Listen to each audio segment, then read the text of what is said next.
Laras mga choy. Di buo kahoy din ano. Gikatulo na to mga choy.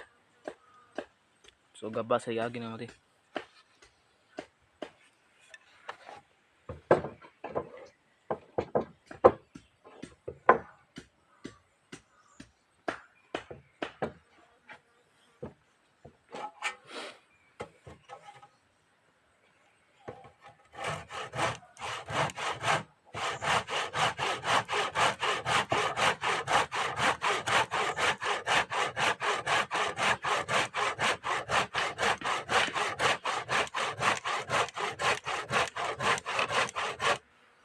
Ito yung trabaho na ano hindi sa mainitin sa ulo mga choy. O diba, dahil pag mainit yung ulo mo, di mo to tatapusin dahil sobrang ano to mga choy. Sobrang napaka bihira to ano mga choy ba. Sobrang nakapagod tong larasin kasi tawag to mga choy. To hanggang dito yung mga choy. So gabas lang yung gamit natin. Kasi pag initin yung ulo mo, hindi talaga matapos.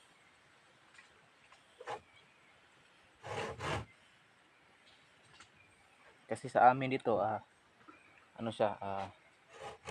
yung iba gumamit sila ng pitik para yun ang anuhin nila, sundin yung pitik sa iba para matuwid yung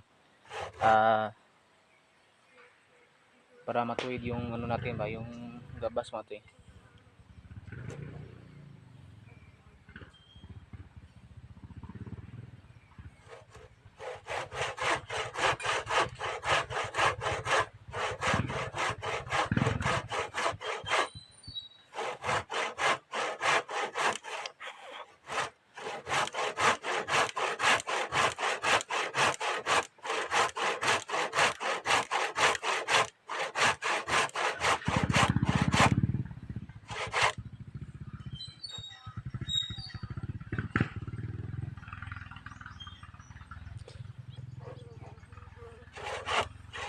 Yung iba di mo siya hindi na siya gumamit ng pitik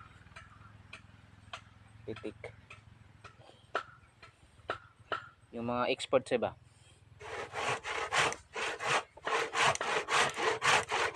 ako gumamit pala ako ng mga pitik matsoy para mas sigurado sa iba. Minsan pag ako ganito, gumamit din ako ng di na ako pala gumamit ng pitik pero to sa akin paniguro lang to dahil kailangan kasi tumatoy ito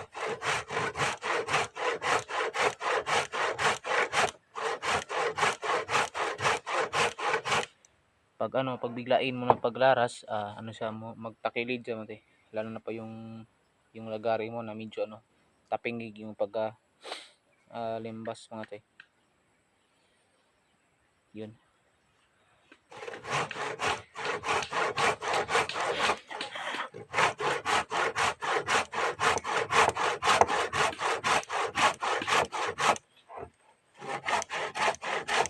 Sobrang napaka to, pagod na mga tay, trabaho.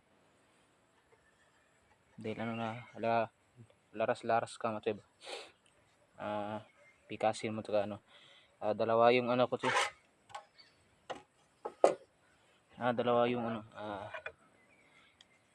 nilaragian ko tay. Yung dalawa yung siya. Hindi pa siya babot sa sa kahit kalahati pa, hindi pa nakaabot.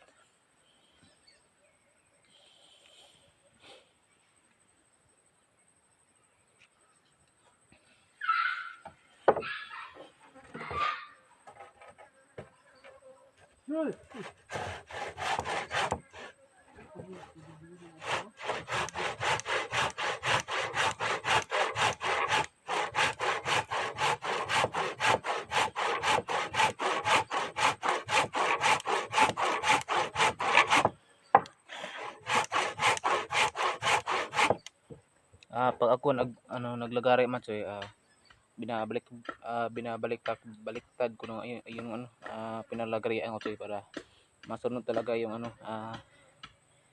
ng guide niya Choy ba. Kada ano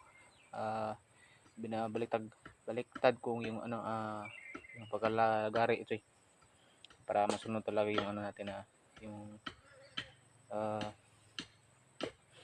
pinaano natin pinalagari mga Choy ba. Itong kahoy na to,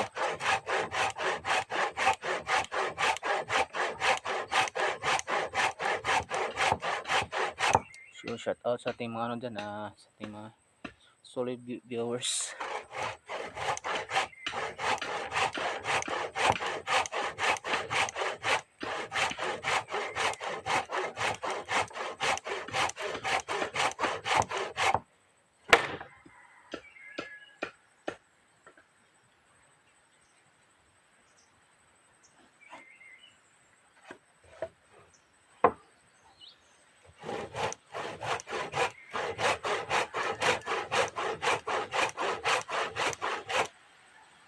Kasi pag biglain mo mga Choy, pagka laras ay ano sa bumabaloktot yung ano lumiko yung ano Choy ba, yung ginabasa mo sa ano sa likod. Just maganda kung ano nakano mga Choy ba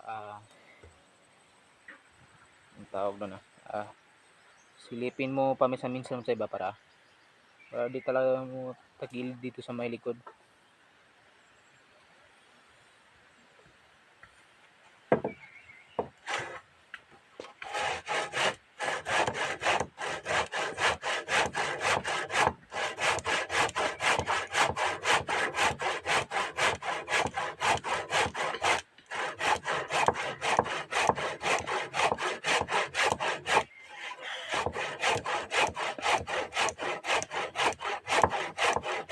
So mga master dyan hindi na pala sila gumamit ng pitik Choy para kasi